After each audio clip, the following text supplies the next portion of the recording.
we changed the way that we are producing the show. Yeah. So that we could reach more people. So Minta, that's on us. It's all good. So, but yeah, with the chatbots, a lot of misconceptions think that that it's going to remove the human touch when it's actually just to support it. Because the biggest thing is that a chatbot only supports what is working for you. Yeah, if it's not working naturally, if it's not working organically, then it's never going to work on a paid campaign or anything that's going to optimize it. Because the oldest form of automation is delegation, right? And so when it comes down to delegation, you gotta document processes, you gotta document what's going on, so that way you can train somebody, do it with them. You can teach them how to do it with them, watch them, supervise them. I was trying to like survey is not the right word, but to supervise them and just really disciple them. But when it comes to the chatbot side of it, it's where it'll come in to where it can help optimize any dead time. A lot of the time, there's a lot of busyness, a lot of urgency that people are, they need to answer these questions that people know that they've got to get into, as far as like where, with pre-qualifying prospects, for example, huge. And a lot of times they think that a chatbot's going to take care of all of it and then it'd be a silver bullet. But the truth is, it only helps to, remove some fractions of the redundancies, some parts of it, not to come in and take the place of the human. And that's the battle a lot of times when it comes to sales processes. I want to get into that a little bit more here in a minute, but I want to go backwards and ask the first question that I think every realtor is going to be asking, right? Which is, how in the world can this work and not have to spend money on it? Because realtors are getting hit up by everyone, including me and you, right? For services that we offer that we believe will add value. But then you've been teaching me that, man, you can actually run a successful chatbot without pushing any ad spend to it.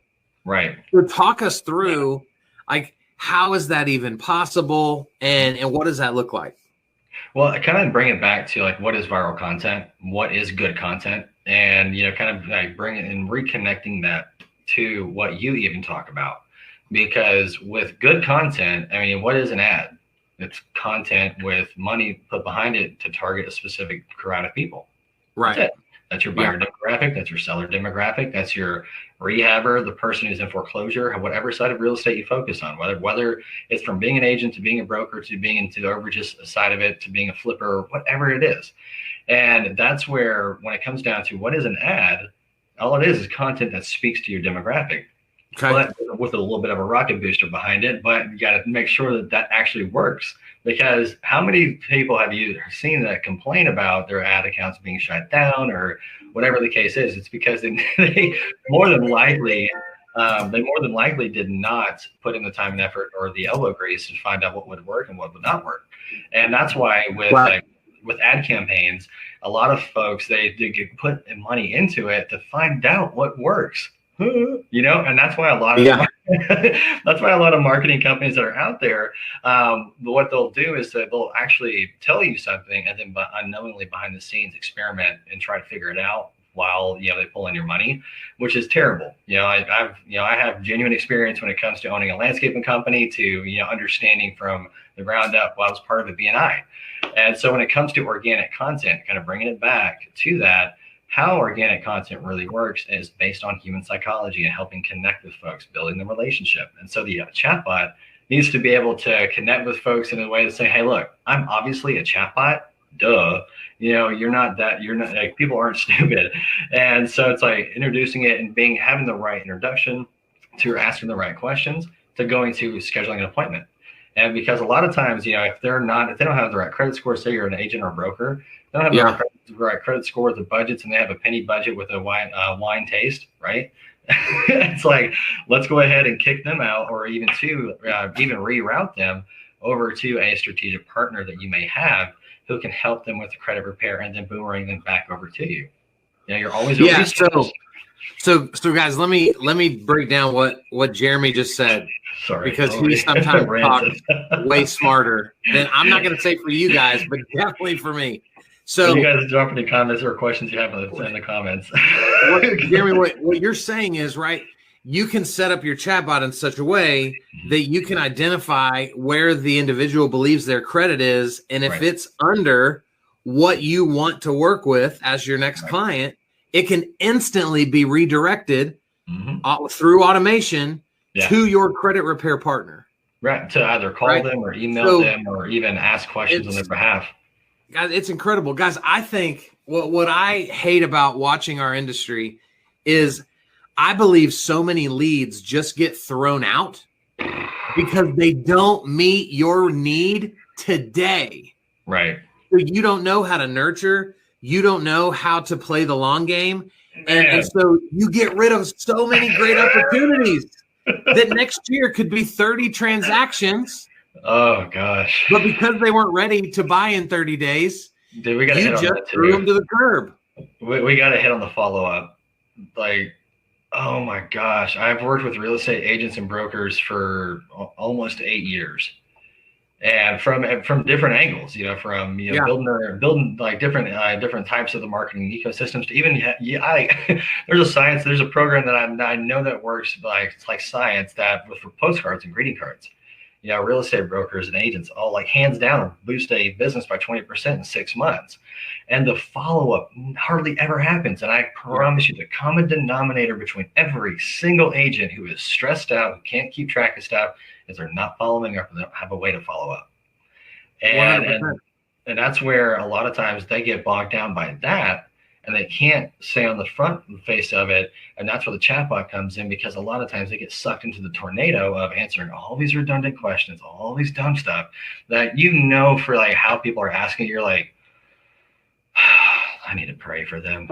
But like, let's be honest, because that's really the truth. That's where a lot of times that's where they get sucked into the urgency side of things, and they start to the important stuff starts to evade and get eroded, like not intentionally. And that's where the chatbot can help become that miniature gatekeeper on the front end. It's like, hey, hang on, how you doing? But before I ask my question, guys, anybody watching, if you have a question for Jeremy, or if you have already used chatbots in your business and you want to just share your opinion, please put it in the comments, regardless of the platform. We will see it. Because, Jeremy, my next question is, every realtor is going to go, bro, I am so busy. I am stretched thin. How much of like my own effort has to go into, starting a chatbot, and then, using it across a season, across a period of time? Right. What sort of time should they look at committing to something like a chatbot? Honestly, it goes into the sales process. So it's almost, I've had clients where they tell me, so when are we going to start doing this? And I'm like, you mean the thing we've been doing for 3 weeks because it felt so natural? They're like, oh, that awesome. And so it's really works around their schedule. So we build out the chatbot, have a 2-week turnaround time on it, but their commitment to it is actually effortless, because the chatbot can take the place of sending people to, instead of sending them to the website. And so this way it can pre-qualify them and then bump them over to the listing of whatever's in there, whatever in the category, right over to their IDX website. And what's cool is that with everything that they've got, it'll actually help pull away 5 hours a week from their life instead of actually becoming a headache. So the whole entire goal, so the goal of it is actually reverse. So the whole point of the chatbot is to be to be dropped into and grafted into the sales process, and to be able to have some like really cool campaigns, especially if you have like an open house. You set up something like a Facebook event, which we have set up here. There's some other like technical difficulties we had, but being able to, I was telling Kyle about that, to be able to, I'm over here talking like you're not even here. Sorry, dude. But like we were talking about how that actually helps to set up, Facebook to tell who's interested in what you have. And so with being able to have different touch points like an event, and being able to really pull people in, the chatbot can actually help with qualifying them, instead of going just to the website and then you have a bulk email blast, because the chatbot can pull that stuff in and shove it straight over to your email too. So that way, what you got to do from Facebook or even from your website, it's going to help pull away from actually helping you having to be attentive or to be present, answering a lot of those redundant questions. And you may just have an intern. A lot of folks are starting to have interns or whatever. Like if they have a virtual assistant, this will patch right into them to help them even build the FAQ database, that way they can pull back even more. Okay. So